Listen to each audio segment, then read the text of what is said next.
नमस्कार मित्रांनो, मी राहुल कदम आपल्या सर्वांचं माहिती असायलाच हवी या यूट्यूब चॅनलवरती सहर्ष स्वागत करीत आहे। मित्रांनो, रेशन कार्डवरती आपल्याला जो काही मोफत तांदूळ मिळतो, आता तो रेशन कार्ड धारकांना मिळणार नाहीये। केंद्र सरकारने हा निर्णय का घेतलेला आहे की रेशन कार्डवरचा तांदूळ आपला सर्वसामान्यांना मिळणारा बंद का होत आहेत आणि जर आपला रेशन कार्डवरती मिळणारा तांदूळ जर हा बंद होणार असेल तर आता नव्याने सरकार आपल्याला काही देणार आहेत का किंवा आपल्याला यावरती धान्य मिळणार की नाही, याच विषयाची सविस्तर माहिती आज आपण या व्हिडिओमध्ये जाणून घेणार आहोत। आपण माहिती असायलाच हवी या यूट्यूब चॅनलवर पहिल्यांदा असाल तर हा यूट्यूब चॅनल नक्की सबस्क्राइब करा, त्यासोबत शेजारील बेल आयकॉन दाबायलाही विसरू नका। तर चला मित्रांनो, सुरू करूया आजचा हा व्हिडिओ।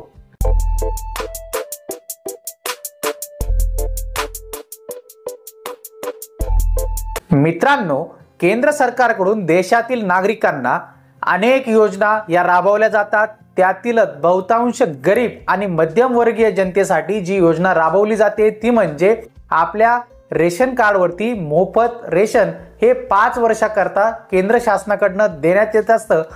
मात्र आता त्यात मोठा बदल करण्यात आलेला असून हा बदल नेमका काय आहे ते एकदा समजून घेऊया। याआधी केंद्र सरकारकडून रेशन कार्ड धारकांना मोफत तांदूळ देण्यात येत होते, मात्र आता सरकारच्या नव्या निर्णयामुळे मोफत तांदूळ हा मिळणार नाहीये। मोफत तांदळाऐवजी आता सरकार इतर 9 जीवनावश्यक गोष्टी या देणार आहेत। रेशन कार्डवर आता किती गोष्टी मिळणार आहेत ते आता आपण बघूया। केंद्र सरकारच्या मोफत रेशन योजनेअंतर्गत जवळपास 90 कोटीपेक्षा जास्त लोकांना मोफत रेशन दिले जाते। यामध्ये लोकांना पूर्वी मोफत तांदूळ दिला जात होता, मात्र आता सरकारच्या नव्या निर्णयामुळे मोफत तांदूळ मिळणे रेशन कार्डवरती आता बंद होणार आहेत।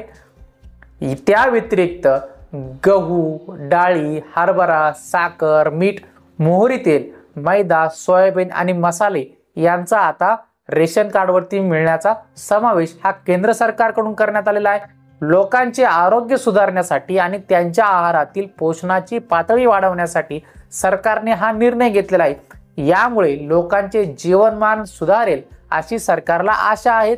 म्हणजेच मित्रांनो, आपल्याला आता रेशन कार्डवरती जो काही तांदूळ मिळतो तो बंद होऊन आता इतर गहू असतील किंवा इतर जे काही 9 पदार्थ आपण बघितले ते आता रेशन कार्डवरती मोफत मिळणार आहे। तर केंद्र शासनाने घेतलेला हा निर्णय आपल्याला कसा वाटला ते नक्कीच कमेंट बॉक्समध्ये सांगा। आपण माहिती असायलाच हवी या यूट्यूब चॅनलवर पहिल्यांदा असाल तर हा यूट्यूब चॅनल नक्की सबस्क्राइब करा, त्यासोबत शेजारील बेल आयकॉन दाबायलाही विसरू नका।